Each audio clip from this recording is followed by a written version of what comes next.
कल अयोध्या में भव्य प्राण प्रतिष्ठा हुई और मेगा शो हुआ वहां पर, और उसका जो एक असर है वो आप जब नौगांव से मोरीगांव के रास्ते में आपने भी देखा होगा, जगह जगह लोग जय श्री राम के नारे लगा रहे। तो ये जो राम लहर है, इसका मुकाबला करने का क्या प्लान है राहुल गांधी के पास, कांग्रेस? नहीं, देखिए, ये ऐसी कोई बात नहीं है कि लहर है, ऐसी कोई बात नहीं है। मैंने आपको उस दिन भी बताया, ये बीजेपी का एक पॉलिटिकल प्रोग्राम है।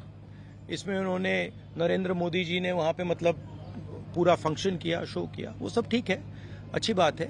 मगर हमारी क्लैरिटी है, हमारा क्या प्रोग्राम है। हमने आपसे बोला पांच न्याय देश को मजबूत बनाने के लिए, ये हमारा प्लान है और ये हम आपके सामने रखेंगे। कल आपको मंदिर जाने से रोका गया, आज जिस तरीके से सिचुएशन आप देखे, हेमंत बिस्वा शर्मा जो सीएम है असम का, उसका भी ट्वीट आया है, आपके अगेंस्ट केस रजिस्टर कर दिया गया है और ये भी कहा गया है कि नक्सलाइट टैक्टिक्स यूज किया जा रहा है। कैसे देखते हैं?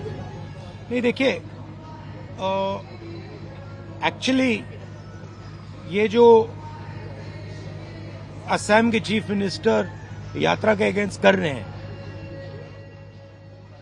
सबसे पहले इससे यात्रा का फायदा हो रहा है। जो पब्लिसिटी हमें शायद नहीं मिलती, वो असम के चीफ मिनिस्टर और शायद उनके पीछे अमित शाह हमारी मदद कर रहे हैं, तो उससे तो हमारा फायदा ही फायदा है। और मेन इशू आज असम में यात्रा बन गया है, ठीक है। अब जहां तक मंदिर में जाने का रोकना, कॉलेज में जाने से रोकना, अब यहाँ पे पद यात्रा रुकवानी, ये तो इनकी स्टाइल है, इंटिमिडेशन टैक्टिक्स से। हम इंटिमिडेट नहीं होते इन लोगों से, इनसे डरते नहीं हैं।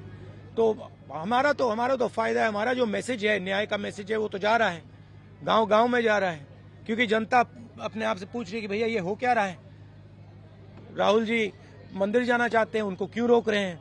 राहुल जी स्टूडेंट से बात करना चाहते हैं, उनको क्यों रोक रहे हैं?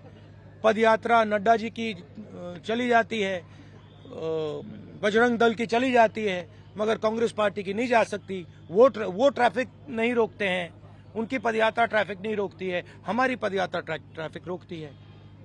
तो क्लियर है, विपक्ष की लड़ाई कौन लड़ रहा है? कांग्रेस लड़ रही है। हमारे जो पार्टनर पार्टीज हैं वो लड़ रहे हैं। तो वो क्लैरिटी तो बहुत मतलब सब लोगों के सामने आ रही है। There is a clear problem in this state, right? Number one, as I've said again and again and again, the chief minister of this state is one of the most corrupt chief ministers in the country. Second, whenever I'm moving around this state, pretty much everybody is saying to me, massive unemployment, massive corruption, massive price rise, farmers are struggling, no youngster can get a job in this state. So that is the situation, and that's what we are raising. And we are being very successful at it. In fact, he's helping us, and I'm very glad he's doing it, and he should do more.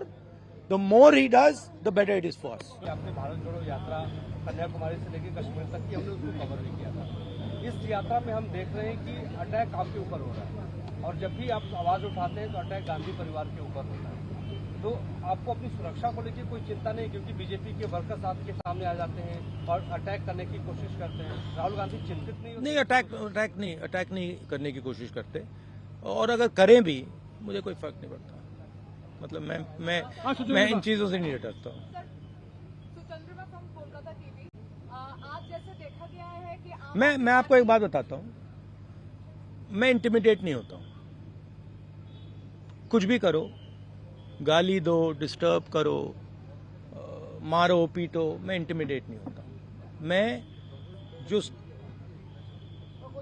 मेरी सच्चाई है उसके लिए मैं लड़ता हूं, और पूरी दुनिया दूसरी साइड खड़े हो जाए, मुझे कोई फर्क नहीं पड़ता। जिस बात के लिए मैं लड़ता हूं, जिस विचारधारा के लिए मैं लड़ता हूं, एक बार मैंने मन बना लिया तो मैं इंटिमिडेट नहीं होता।